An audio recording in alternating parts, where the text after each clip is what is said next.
أعوذ بالله من الشيطان الرجيم. بسم الله الرحمن الرحيم. وأقيموا الصلاة وآتوا الزكاة وما تقدموا لأنفسكم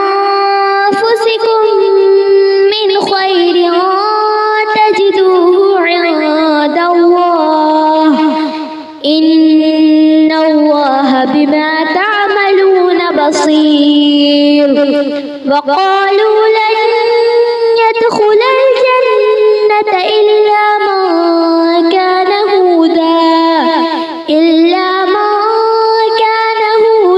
أو نصارى تلك أمانيهم قل هاتوا برهانكم إن كنتم صادقين. بلى من أسلم وجهه لله وهو محسن فله أجره عند ربه ولا خوف عليهم ولا هم يحزنون. وقالت اليهود ليست النصارى على شيء وقالت النصارى ليست اليهود على شيء وهم يتلون الكتاب كذلك قال الذين لا يعلمون مثل قولهم فالله يحكم بينهم يوم القيامة فيما كانوا فيه يختلفون. ومن أظلم ممن منع مساجد الله أن يذكر فيها اسمه وسعى في خرابها أولئك ما كان لهم أن يدخلوها إلا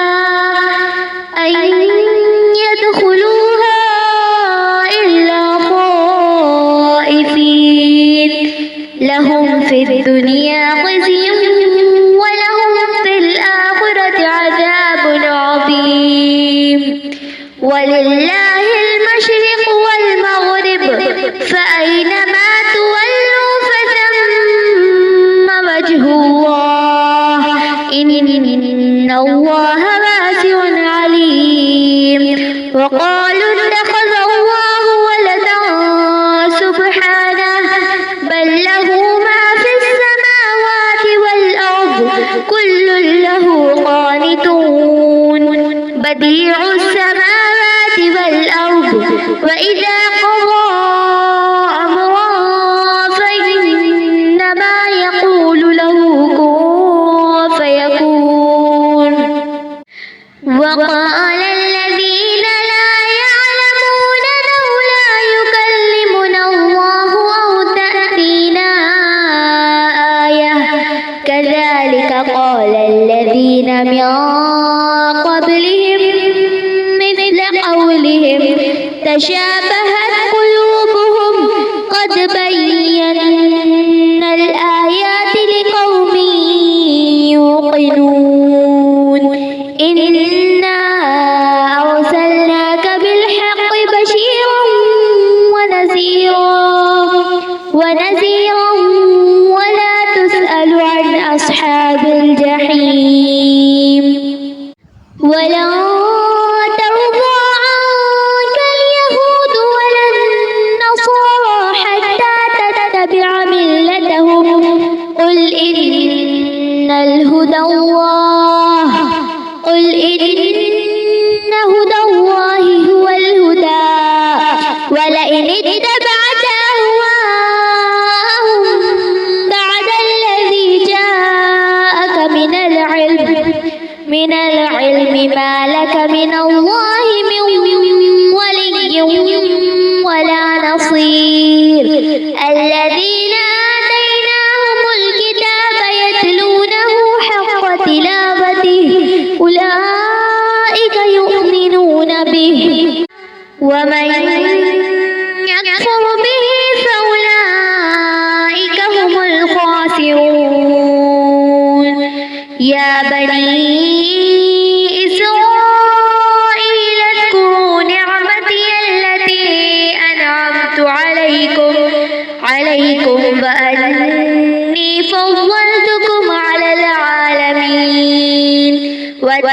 واتقوا يوما لا تجزي نفس عن نفس شيئا ولا يقبل منها عدل ولا تنفعها شفاعة ولا هم ينصرون.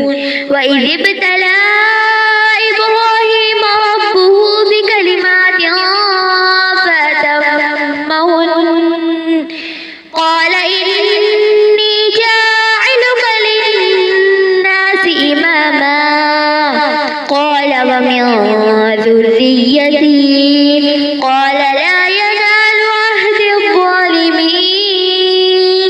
وإذ جعلنا البيت مثابة للناس وأمنا واتخذوا من مقام إبراهيم مصلى وعهدنا إلى إبراهيم وإسماعيل أن طهر بيتي للطائفين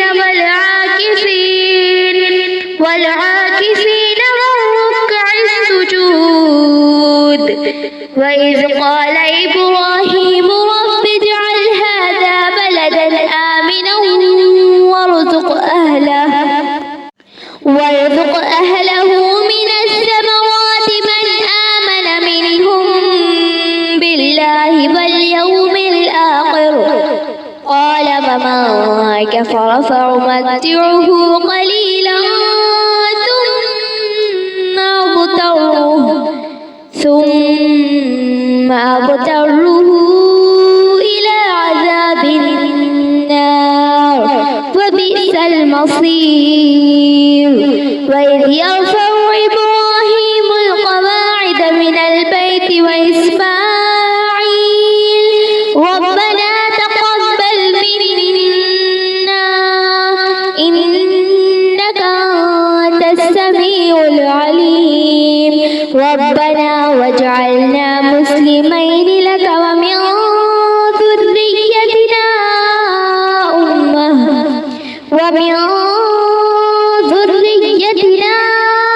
أمة مسلمة لك وأرنا مناسكنا وتب علينا إنك أنت التواب الرحيم. ربنا وابعث فيهم رسولا منهم يتلو عليهم آياتك ويعلمهم الكتاب والحكمة ويزكيهم إنك أنت العزيز الحكيم. ومن يرغب عن ملة إبراهيم إلا من سفه نفسه ولقد اصطفيناه في الدنيا وإنه في الآخرة لمن الصالحين. إذ قال له ربه أسلم قال أسلمت لرب العالمين. ووصى بها إبراهيم بنيه ويعقوب يا بني إن الله اصطفى لكم الدين فلا تموتن إلا وأنتم مسلمون. أم كنتم شهداء إذ حضر يعقوب الموت إذ قال لبنيه ما تعبدون من بعدي قالوا نعبد إلهك وإله آبائك إبراهيم وإسماعيل وإسحاق إلها واحدا ونحن له مسلمون. تلك أمة قد خلت لها ما كسبت وعليها ما اكتسبت ولكم ما كسبتم ولا تسألون عما كانوا يعملون. وقالوا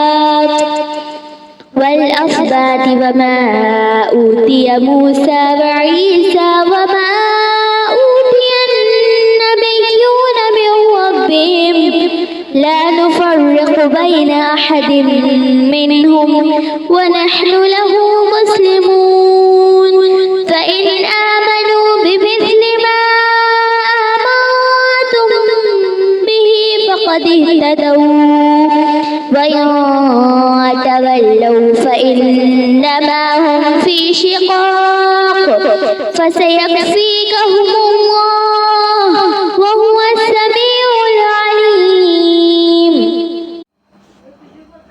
صبغة الله ومن أحسن من الله صبغة ونحن له عابدون قل أتحاجوننا في الله وهو ربنا وربكم ولنا أعمالنا ولكم أعمالكم ونحن له مخلصون أم تقولون إن إبراهيم وإسماعيل وإسحاق ويعقوب والأسباط كانوا هودا أو نصارى قل